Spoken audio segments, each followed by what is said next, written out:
चर्चा के तहत अब हम 5 राज्यों में जो विधानसभा चुनाव होने जा रहे हैं उसके तहत पंजाब के संदर्भ में बात करेंगे। पंजाब जहां पर कांग्रेस सत्ता में है, पंजाब जहां पर कांग्रेस सत्ता में बने रहने के लिए प्रयत्नशील है, पंजाब जहां पर कांग्रेस पार्टी उलझ गई नेतृत्व के प्रश्न पर थी, पंजाब जहां पर चरणजीत सिंह चन्नी को एक लंबी उहापोह के बाद राहुल गांधी ने एक बार फिर मुख्यमंत्री पद के लिए प्रत्याशी घोषित कर दिया कि जनता का भरोसा अगर बना रहता है तो हमारा भरोसा चरणजीत सिंह चन्नी पर बना हुआ है। चुनाव जीते तो चरणजीत सिंह चन्नी ही मुख्यमंत्री के रूप में बने रहेंगे।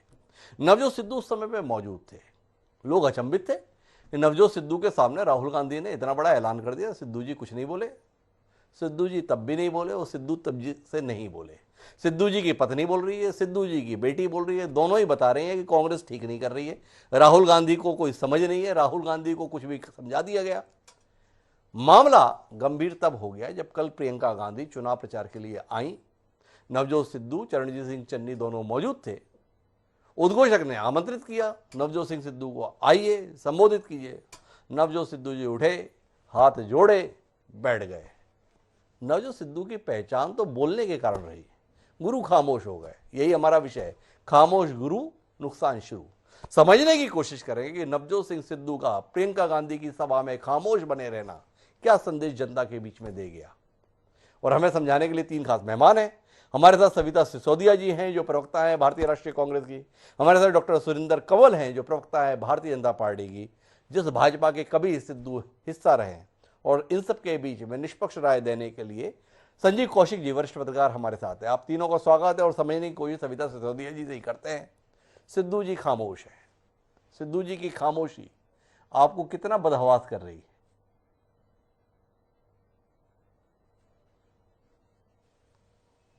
जी सविता जी,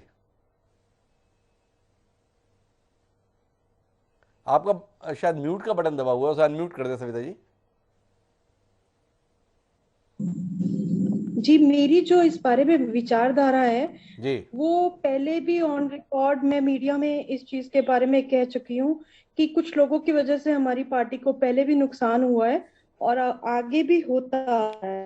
पर इस वक्त क्योंकि चुनाव का समय है और जो पार्टी का डिसीजन है, पार्टी प्रेसिडेंट का डिसीजन है, वो हमारे सर माथे है और हम उसकी रिस्पेक्ट करते हैं।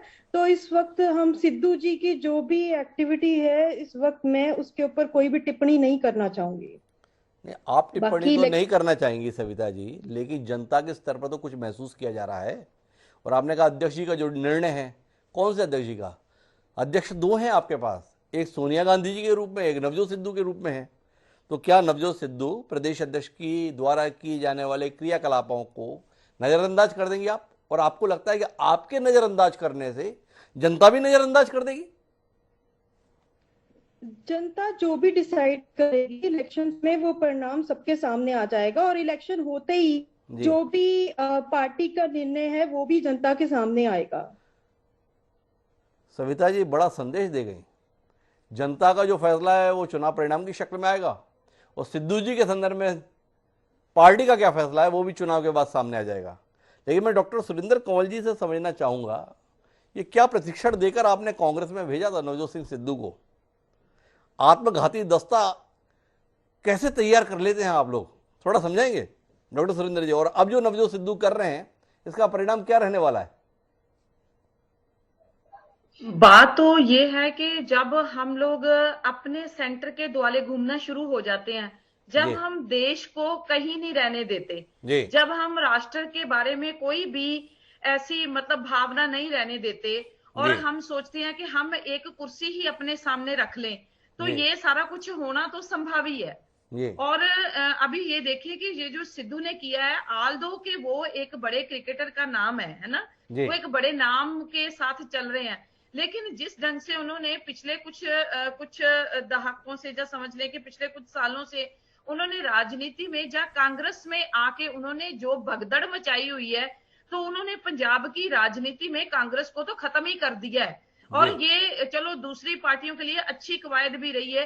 अब भी ये देखिए, जैसे सीएम चन्नी जी को बनाया गया है मुख्यमंत्री पंजाब में, उनको मुख्यमंत्री का चेहरा बनाया गया है, तो आज का उनका बयान था कि मैं अभी मतलब पंजाब के लिए इस मुख्यमंत्री को भी चलता करूंगा पार्टी से। जी और साथ के साथ ही इनकी जो बेटी है, जी वो जिस दिन सीएम चन्नी को चेहरा बनाया गया तो वो कह रही थी, मतलब उनकी बेटी का ये बयान आता है कि आप इनको दलित बोलते हो, गरीब बोलते हो, तो आप इनके अकाउंट चेक करो, और 133 करोड़ रुपया तो अभी भी उनके अकाउंट में पड़ा हुआ है। तो what the hell the people are doing with the Congress. तो मेरे जी ख्याल में कांग्रेस को स्ट्रिक्ट एक्शन लेना चाहिए इस तरह की बातों के लिए। जी तो ऐसा जो है अभी माहौल पंजाब में बना हुआ है, तो लोग विश्वास नहीं कर रहे, जी क्योंकि किसी भी बात को फालतू में बिना ही किसी अपनी कुर्सी के लिए कह देना कि हम ऐसा कर देंगे, हम ऐसा कर देंगे, हमने कांग्रेस में कैप्टन को चलता कर दिया, अब हम दलित सीएम को भी चलता कर देंगे। अभी तो उनके ऐसे भी बयान आ रहे हैं कि दलित की वजह से जो जाट वोट है वो पीछे हट रही है। जी तो मतलब कांग्रेस जैसे ये धर्म के ऊपर, जाति के ऊपर प्रचार करके तो बिल्कुल लोगों को गुमराह कर रहे हैं। इसमें लोगों के जो मुद्दे हैं वो कहाँ गए? अभी ये देखिए, पंजाब जो है, इसने कांग्रेस ने इसको 84 दी जी जब दरबार साहब के ऊपर अटैक करवाया, और उसके बाद जो इसने दंगे करवाए, उसके बाद कांग्रेस ने ही जब सिख जिनोसाइड दिल्ली में किया, तो क्या काम है जो इन्होंने पंजाब के साथ नहीं किया, और उसके बाद भी अभी वोट मांग रहे हैं। तो ये समझ नहीं आ रही कि अक्सर ये कर क्या रहे हैं। और सुरेंद्र जी, इसके एक बात आगे मैं आपने जो दलील दी उसमें समझना चाहता हूं। आपने बताया कि इन्होंने दंगे करवाए, इन्होंने दिल्ली में कत्ल कराया सिखों का, फिर भी ये वोट मांग रहे हैं। आपको इनका वोट मांगना समझ में नहीं आ रहा। मैं आपसे पूछ रहा हूं, इसके बावजूद भी तो प्रदेश की जनता ने कई बार कांग्रेस को वोट दिया। आप समझ पाए कि आप ऐसे आरोप पिछले 30-35 साल से लगा रहे हैं, तो भी पंजाब के लोग कांग्रेस को वोट करते हैं। कांग्रेस को वोट ही नहीं करते, कांग्रेस की सरकार बनाते हैं और कांग्रेस की सरकार को 5-5 साल चलवाते हैं। इसके बावजूद भी आप अभी तक इसी उलझन में हैं कि कांग्रेस वोट कैसे मांग लेती है। थोड़ा आपको समझने के दायरे को बढ़ाने की जरूरत नहीं है? बिल्कुल समझ के दायरे को बढ़ाने की जरूरत नहीं है इसमें, लेकिन यही तो मैं सवाल खड़ा करना चाहती हूँ कि अक्सर पंजाब के लोग इस बात को समझ क्यों नहीं रहे हैं। बिकॉज पंजाब वो स्टेट है, यहाँ पे हम दरबार साहब को सबसे बड़ी जो है वो धार्मिक भावना का केंद्र मानते हैं। जी तो अगर इंदिरा गांधी उनपे इतना बड़ा हमला कर देती है, सिखों के लिए इतना बड़ा वो एक ब्लैक डे पैदा कर देती है, जिसको हम लोग देखिए 6 जून को हर बार एक ब्लैक डे की वजह से मनाते हैं। तो ये बात मैं आपको कहना चाहती हूँ कि इसके बावजूद अगर कांग्रेस आती है, तो कांग्रेस फिर भी क्या करती है पंजाब के लोगों के लिए? तो अब तो कांग्रेस का टूटना तय है। कांग्रेस का क्योंकि टूटना तय है। डॉक्टर सुरेंद्र जी इस नतीजे पर हैं। उन्हें समझ ही नहीं आता है कि आखिर कांग्रेस वोट मांग कैसे लेती है। ब्लू स्टार ऑपरेशन को वो अभी तक याद रखती हैं, लेकिन पंजाब की जनता क्यों भूल जाती है, उनके लिए पहेली है। लेकिन मैं संजीव कौशिक जी के पास आना चाहता हूं, जो किसी पहेली के संकट से नहीं जूझ रहे होंगे। उनसे समझना ये चाहता हूं, नवजोत सिद्धू कांग्रेस को नुकसान पहुंचा रहे हैं, अपने आप को नुकसान पहुंचा रहे हैं, या पंजाब की सियासत को नुकसान पहुंचा रहे हैं? कौशिक जी, सीधा सवाल। जी देखिए, सबसे बड़ी बात यह है कि नवजोत सिंह सिद्धू को ये बात समझनी चाहिए कि वो भारतीय जनता पार्टी के सामने खड़े होकर राजनीति कर रहे हैं, तो खूब खूब के कदम उठाए। हर एक बात को बोलने से पहले 10 बार वो सोचे। पहले ही वो कांग्रेस पार्टी को बहुत नुकसान पहुंचा चुके हैं। सच ये है कि कांग्रेस पार्टी ने जिस तरह से आज से 6 महीने 7 महीने पहले की बात कर ले, तो ऐसा लगता था कि कांग्रेस पार्टी के प्लेट में सजा हुआ पंजाब की सरकार दोबारा वापस आई। लेकिन खास करके सिद्धू ने जिस तरह के राज ठाने और जो वो उनके तरीके हैं, कई बार होता है जब एक स्वस्थ लोकतंत्र में हम होते हैं तो इन सब चीजों का भी हमें स्वागत करना चाहिए कि यदि शीर्ष नेतृत्व यदि हमारे साथ नाइंसाफी करे, कुछ बातें समझ में नहीं आए तो हम विरोध व्यक्त करें। लेकिन पार्टी है तभी हमें, पार्टी का हित किस में है, किस हमारे कदम से पार्टी का अहित होने वाला है या फिर पार्टी हाशिए पे चली जाएगी, इस बात को समझना बहुत जरूरी है। एक बार बार जो विपक्षी पार्टियां सिद्धू साहब के लिए एक शब्द का इस्तेमाल करती है अनगाइडेड मिसाइल के तौर पे, मुझे लगता है कि सिद्धू साहब को यदि इस शब्द से नवाजा जाता है तो थोड़ा बहुत इसमें सच्चाई भी है। आज के वक्त में जिस तरह से उन्होंने बिहेव किया, जिसकी वजह से इस तरह की चर्चा हो रही है, क्या वो इतने अपरिपक्व हैं कि वो इसका मतलब नहीं समझते हैं और इस तरह के इशारों का मतलब या फिर विपक्षी पार्टियां क्या इसको हाईलाइट नहीं करेगी? मैं समझता हूं कि सिद्धू साहब महत्वाकांक्षी होना, उच्च पद प्राप्त के लिए कामना करना या उसके लिए लगातार राजनीति में कोशिश करना, ये राजनीतिक करने वाले लोगों के लिए जरूरी भी है और ये उनके आगे बढ़ने का मार्ग भी प्रशस्त करता है। लेकिन ऐसा भी नहीं कि आप अपने पैरों पर कुल्हाड़ी मार लीजिए और साथ साथ पार्टी के भी पैरों पर कुल्हाड़ी मार लीजिए। मेरा आपसे सवाल है, सिद्धू अपने पैरों पर कुल्हाड़ी मार रहे हैं या चरणजीत सिंह चन्नी की गर्दन पर कुल्हाड़ी मार रहे हैं? कांग्रेस पार्टी आम आदमी पार्टी से लड़ रही है, कांग्रेस पार्टी शिरोमणि अकाली दल से लड़ रही है, कांग्रेस पार्टी पंजाब लोक हित कांग्रेस से लड़ रही है, कांग्रेस पार्टी भारतीय जनता पार्टी से लड़ रही है, ये लड़ाइयां ज्यादा महत्वपूर्ण है या चरणजीत सिंह चन्नी के नेतृत्व में कांग्रेस माननीय प्रदेश अध्यक्ष नवजोत सिंह सिद्धू की कांग्रेस से लड़ रही है? कौन सी लड़ाई आपको ज्यादा गंभीर महसूस हो रही है? देखिए, सिद्धू साहब जब तक चन्नी साहब का चेहरा सामने नहीं आया था, उस वक्त तक यदि वो लड़ाई लड़ रहे थे और तमाम तरह के भूतपूर्व मुख्यमंत्री के बारे में यदि वो आरोप लगा रहे थे, तो एक बात समझ में आ रही थी कि कई मुद्दों पर कांग्रेस पार्टी, खास करके पंजाब के संदर्भ में मैं कहता चला आया हूं कि विपक्ष विहीन कांग्रेस पंजाब के सदन के बीच में वो खुद विपक्ष की भूमिका में थे, यहाँ तक तो ठीक था जी। लेकिन जब पार्टी के द्वारा एक मुख्यमंत्री की घोषणा कर दी जाती है, एक चेहरे को आगे कर दिया जाता है और उसके बावजूद इस तरह की राह ठान लेना एक प्रदेश अध्यक्ष के द्वारा अपने पैरों पर कुल्हाड़ी हो, तब भी कांग्रेस के लिए हानिकारक है।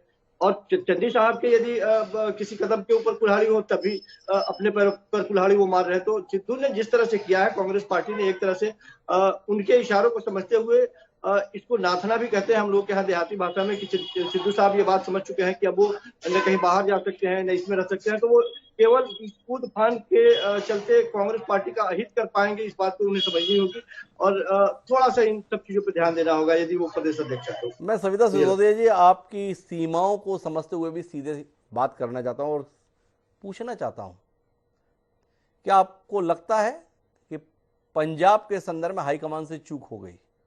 कैप्टन अमरिंदर सिंह जैसा एक अनुभवी राजनीतिज्ञ आपके पास था जो लगातार ये बताता था कि नवजोत सिंह सिद्धू सब कुछ हो सकते हैं लेकिन गंभीर राजनीतिज्ञ नहीं हो सकते, वह अस्थिर चित्त के व्यक्ति हैं, ऐसा वह लगातार बता रहे थे।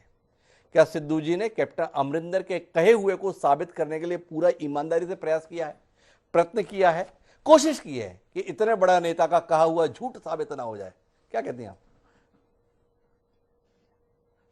हिमांशु जी, जहां तक कि कांग्रेस की बात की जाए तो कांग्रेस प्रेसिडेंट ने, सोनिया गांधी जी ने चन्नी जी को सीएम फेस बनाया, उसके पीछे भी एक कारण है क्योंकि चन्नी जी एक सुलझे हुए पॉलिटिशियन है। उन्होंने थोड़े ही समय में वो करके दिखाया है जो एक सीएम की सीमाओं से भी ज्यादा है। इलेक्ट्रिसिटी के बिल्स के ऊपर जो उन्होंने बात की, आम आदमी पार्टी कहती है कि हम बिल्स बिल्कुल फ्री कर देंगे इलेक्ट्रिसिटी, वो एक तरह से जनता को हैंडीकैप करने की तरफ मूव कर रहे हैं। अगर हर चीज फ्री हो जाएगी, खाना फ्री हो जाएगा, इलेक्ट्रिसिटी फ्री हो जाएगी, रहना फ्री हो जाएगा, तो काम तो कोई भी नहीं करेगा। वो एक हैंडीकैप बना के अपने पे निर्भर कराना चाहते हैं। जितनी किसी की खपत है बिजली की उसके अकॉर्डिंग और जितनी किसी की सीमा है इलेक्ट्रिसिटी बिल भरने की उसके अकॉर्डिंग जो चन्नी जी ने फैसला लिया वो बिल्कुल सही था। लोगों के बिल माफ हुए हैं, वो चीज दिखाई देती है। लोगों को घर अपनी रजिस्ट्रीज कराने का जो कहाँ चली गई सविता सिसोदिया जी? बात सिद्धू जी के संदर्भ में हो रही है, कहाँ अब हमें आम आदमी पार्टी का बिजली का बिल, खाना पीना इसमें फैला रही है? सीधा सवाल है, आपके प्रदेश अध्यक्ष जो कुछ कर रहे हैं इससे पार्टी का वोट बैंक बढ़ रहा है, पार्टी का जनाधार बढ़ रहा है, पार्टी के प्रति जनता में विश्वास बढ़ रहा है, या आपको लगता है चन्नी जी ने जितना कुछ अच्छा किया है उसका बेड़ा गर्क करने का संकल्प अब आपके प्रदेश अध्यक्ष ने ले लिया है?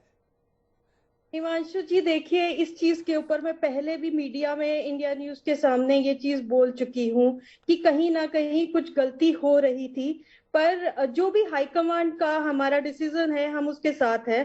पर मुझे लगता है कि कुछ लोग स्पोर्ट्स में आगे होते हैं, शायद उनको पॉलिटिकली थोड़ा सा नहीं समझ में आता, हो सकता है वो काम अच्छा कर सकते हैं, पर हर कोई पॉलिटिशियन नहीं होता, हर कोई भाषण देने में समर्थ नहीं होता, हर कोई पॉलिटिशियन की छवि दिखाने में समर्थ नहीं होता। और शायद यही थोड़ी सी कमी सिद्धू साहब में भी रही है। और आप सारी जनता के सामने है कि नुकसान भी पार्टी ने जरूर भुगते हैं इस चीज के, और आगे भी इसका नुकसान पार्टी को हो सकता है। पर जनता का डिसीजन हमारे लिए सर माथे है, और आगे हमारे लिए जो छवि है वो सीएम की छवि चन्नी साहब की है। अगर कांग्रेस पंजाब में आती है तो काम जो है वो चन्नी साहब ने करना है, जो एक पढ़े लिखे और दुनिया में विचरने वाले नेता रह चुके हैं, और उनकी छवि भी वैसी ही है। तो सविता जी ने तो खरी खरी बोल दी, उन्होंने बता दिया कि सिद्धू जी हमारा जितना नुकसान कर सकते हैं उतना नुकसान कर दे रहे हैं। तो मैं डॉक्टर सुरेंद्र आपसे पूछना चाहता हूं, एक प्रदेश अध्यक्ष कांग्रेस पार्टी का पूरी ईमानदारी से प्रयत्न कर रहा है कि वो अपनी पार्टी का बेड़ा गर्क कर दे, ऐसी अनुकूल परिस्थिति में भी भाजपा कुछ कर पाएगी? या भाजपा जो पंजाब में 2 अंकों में आने के लिए भी तरसती है, इस बार भी तरसती ही रह जाएगी? सवाल है आपसे, या इसका फायदा बाकी राजनीतिक दल ही उठा ले जाएंगे? ऐसा कुछ नहीं है, तरसने वाली कोई बात नहीं है। मैं बात करती हूँ कि सिद्धू साहब की जो कांग्रेस में अभी जो कुछ चल रहा है, वो चीज तो डेफिनेट बिल्कुल तय है कि जी। कांग्रेस खत्म होनी है। दूसरी बात है चन्नी साहब जी। की। अभी चन्नी के भतीजे का जो स्कैंडल निकला जी। है ना, तो मैम अभी बता रहे हैं कि चन्नी एक साफ सुथरी छवि वाले हैं। मी टू का उनके ऊपर एक बहुत बड़ा इल्जाम लगा है, जो औरतों का एक मतलब एक बहुत बड़ा एक कैंपेन चला था, जी। उसमें वो नामजद है।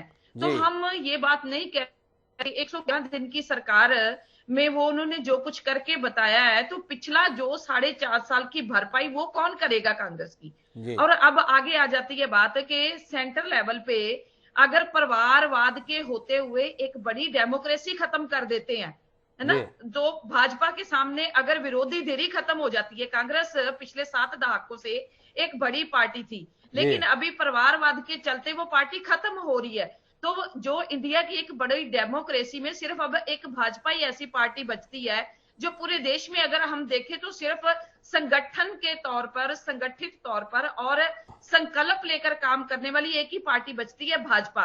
ऐसी कोई बात नहीं है कि पंजाब में उसको तरसना पड़े। दूसरी बात, पंजाब में उसने कोई भी आगे विरोधी धीरे अभी नहीं बची है, क्योंकि कांग्रेस बिल्कुल डिमोलिश करने में, खत्म करने में सिद्धू साहब ने कोई कसर नहीं छोड़ी है। तो ये भाजपा के लिए एक अच्छा संकेत है। भाजपा के लिए तो अच्छा संकेत है। डॉक्टर सुरेंद्र कंवल ये कह रहे हैं संजीव कौशिक जी कोई हस्तक्षेप करने जा रहे हैं, पहले उनका हस्तक्षेप सुनते हैं और फिर आखिरी दौर की बातचीत भी संजीव कौशिक जी से करते हैं। जी संजीव जी। मैं सिर्फ ये कह रहा हूँ कि कांग्रेस पार्टी का मतलब नवजोत सिंह सिद्धू नहीं है। नवजोत सिंह सिद्धू जैसे हजारों लोग आए और गए। 135 साल के इतिहास में कांग्रेस पार्टी करीब तकरीबन 59 बार से ज्यादा टूटी है, लेकिन उसके बावजूद पिछली बार लगातार 10 साल तक केंद्र में कांग्रेस पार्टी ही थी और तमाम स्टेट में भी थी कांग्रेस पार्टी। तो इतना आसान नहीं है कांग्रेस पार्टी के अस्तित्व को नकार देना और वो खत्म कर देना। हाँ, ये जरूर है कि पंजाब में कांग्रेस पार्टी ने जिस तरह से सिद्धू को तरजीह दी और जिस तरह से एक स्टेब्लिश सरकार को अस्थिर करने का खुद अपने ही सरकार को प्रयास किया, और मैं समझता हूं कि इसमें कहीं ना कहीं जो कांग्रेस पार्टी के आला कमान की तरफ से की गई देरी फैसला लेने में वो ज्यादा घातक रहा। यदि वो समय रहते फैसले ले लिए जाते तो शायद इतने नुकसान की गुंजाइश नहीं है। पर कौशिक साहब, आपको लगता है कि सिद्धू साहब प्रियंका गांधी को एहसास कराने में सफल रहे कि भाई आपने फैसला ठीक नहीं लिया था? ऐसा माना जाता है कि सिद्धू के हिस्से में प्रदेश संगठन की कमान प्रियंका गांधी के प्रयासों से ही आई थी। अमरिंदर सिंह की विदाई में भी एक बड़ा कारण प्रियंका गांधी का दखल था। सिद्धू जी ने कल एहसास करा दिया, प्रियंका जी आपने ठीक नहीं किया था, मुझे ये अवसर दिया था, या मुझे ये अवसर नहीं दिया जो एक्चुअल में मुझे चाहिए था। क्या कहते हैं, संदेश देने में सफल रहे प्रियंका गांधी को? जनता को तो छोड़िए, प्रियंका गांधी को एहसास कराया कि नहीं कराया सिद्धू जी ने? बतौर पत्रकार आपकी राय। देखिए, सीधी सी बात है कि प्रियंका गांधी के सहयोग से या उनके मन मुताबिक सिद्धू साहब की यहाँ यदि वहां पे कोचिंग हुई थी तो ये सार्वजनिक तौर पर प्रियंका गांधी को एहसास कराने की जरूरत नहीं थी। यदि उनमें उतनी क्षमता थी कि उन्हीं के बदौलत वो काबिज थे तो उनको अकेले में भी ये बात कही जा सकती थी या शिकायत करी जा सकती थी। सार्वजनिक तौर पर इस तरह से मैसेज देखिए, प्रियंका गांधी क्या पूरे कांग्रेस का बेड़ा गर्क करने का प्रयास उन्होंने किया है। इस पर निश्चित तौर पर आलाकमान को ध्यान देने की जरूरत है। अभी भी यदि वो नहीं सही रास्ते पे आते हैं तो नुकसान बहुत बड़ा हो जाएगा मुझे। तो कौशिक साहब, मैं आपसे जानना चाहता हूं कि जिस प्रकार के बयान नवजोत सिंह सिद्धू और उससे भी ज्यादा मुखरता से उनकी पत्नी और उनकी बेटी दे रहे हैं, क्या उचित होगा कि मतदान तक का इंतजार करें, या जब तमाम साहसिक फैसले कांग्रेस ने ले लिए हैं तो नवजोत सिद्धू के संदर्भ में भी आर पार का फैसला ज्यादा बुद्धिमत्तापूर्ण रहेगा? आपकी राय, आपका तजुर्बा, आपका अनुभव क्या कहता है? कांग्रेस को इंतजार करना चाहिए, जैसी भी फजीयत हो रही है होने दो, एक बार वोटिंग हो जाने दो फिर निपट लेंगे, या वोटिंग से पहले ही निपट लें, चाहे नतीजा बेहतर आए? हिमांशु जी, केवल फजीहत की बात होती तब तो बात ठीक थी, लेकिन फजीहत के साथ साथ राजनीतिक नुकसान यदि किसी प्रदेश में और वैसे प्रदेश में जहां मजबूत आप है तो निश्चित तौर पे फिर मैं वही कह रहा हूं कि कांग्रेस पार्टी की एक सबसे बड़ी कमी रही है कि वो टाल मटोल और आखिरी समय में फैसले लेना, त्वरित फैसले लेने की जरूरत है। और मुझे लगता है कि इसके लिए कुछ लोग ये भी कहते हैं कि उनके शीर्ष नेतृत्व जो है जिनको फैसला लेना चाहिए उनमें कमी है। ये उनकी इच्छा शक्ति के ऊपर डिपेंड करता है, तो वो वक्त के नाजुकता को वो नहीं समझ पाते हैं। मुझे लगता है कि फैसले कहीं ऐसा ना हो कि हाथ से निकल जाए और उसके बाद में फैसले लिए जाए, बाद में कांग्रेस पार्टी के लिए एक और पंजाब जाहिर है पंजाब। एक आखिरी सवाल आपसे, कल जिस सीट पर प्रियंका गांधी की सभा थी वो धुरी विधानसभा क्षेत्र है, हॉट सीट है। कांग्रेस प्रत्याशी दलबीर सिंह गोल्डी वहां से विधायक भी हैं, उनकी पत्नी ही मंच संचालन कर रही थी। आम आदमी पार्टी का चेहरा वहीं से प्रत्याशी है। सिद्धू जी की कल की द्वारा की गई हरकत गोल्डी जी की राह को आसान कर गई या सुनिश्चित कर गई कि गोल्डी जी के घर बैठने का मामला बन चुका है? देखिए, प्रतीकों की राजनीति करने वाली भारतीय जनता प्रतीकों को खूब समझती है और प्रतीकों का इस्तेमाल भी करती है जी। यदि वो प्रतीकों की राजनीति करने में माहिर है और एक शब्द में सब कुछ पलटने की कोशिश करती है और कांग्रेस पार्टी के एक शब्द को पकड़ के कांग्रेस पार्टी को हाशिए पे धकेल भी सकती है। हमने गुजरात में भी देखा था कि कांग्रेस पार्टी के एक स्टेटमेंट को लेकर के, इनके बड़े कद्दावर नेता के स्टेटमेंट की वजह से गुजरात में सरकार बनते बनते रह गई। और फिर केंद्र में भी कई बार इस तरह के स्टेटमेंट आए और समय को नहीं पहचाना गया। और मुझे लगता है कि कांग्रेस पार्टी को इन चीजों पर यदि ध्यान वो नहीं देते हैं तो कांग्रेस पार्टी के लिए ये और बुरे वक्त की बात है।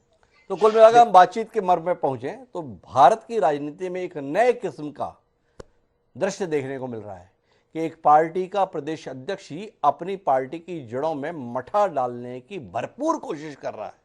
और पार्टी का कमाल यह है कि वह उस मठा डालती हुई कोशिशों को मूक दर्शक बनकर देखने के लिए विवश भी है। क्या वाकई नवजोत सिंह सिद्धू की ये कोशिशें 10 मार्च को जब परिणाम आएंगी तो रंग लेकर आएंगी? क्या वाकई चरणजीत सिंह चन्नी को वो वैसे ही चलता कर देंगे जैसे कैप्टन अमरिंदर सिंह को किया था? या पंजाब की जनता नवजोत सिंह सिद्धू की इन कोशिशों को धता बताते हुए कांग्रेस हाईकमान के फैसले को सही ठहराएगी, जिसने तमाम दबावों को परे रखते हुए चरणजीत सिंह चन्नी को चेहरा बनाया है? इंतजार रहेगा हम सबको 10 मार्च का। अभी की तो हमारे हिस्से में इंतजार ही है। बहरहाल आप तीनों मेहमानों का बहुत बहुत धन्यवाद इस दिलचस्प चर्चा का हिस्सा बनने के लिए। समय अब आज के शेर का। हमारा आज का शेर इस प्रकार के हालात को यह है कि जाने क्यों एक ख्याल सा आया, कि जाने क्यों एक ख्याल सा आया, मैं नहूंगा तो क्या कमी होगी। खलील उर रहमान आजमी ने जो कहा था, शायद सिद्धू इसे जीने की कोशिश कर रहे हैं। सिद्धू बताना चाह रहे हैं कि अगर मैं नहीं भी हुआ तो क्या हो जाएगा, कांग्रेस भी नहीं रह जाएगी। क्या वाकई ऐसा हो जाएगा? देखेंगे हम 10 मार्च को। तब तक के लिए मुझे दीजिए इजाजत। कल फिर मिलते हैं नए विषयों के साथ। सादर प्रणाम।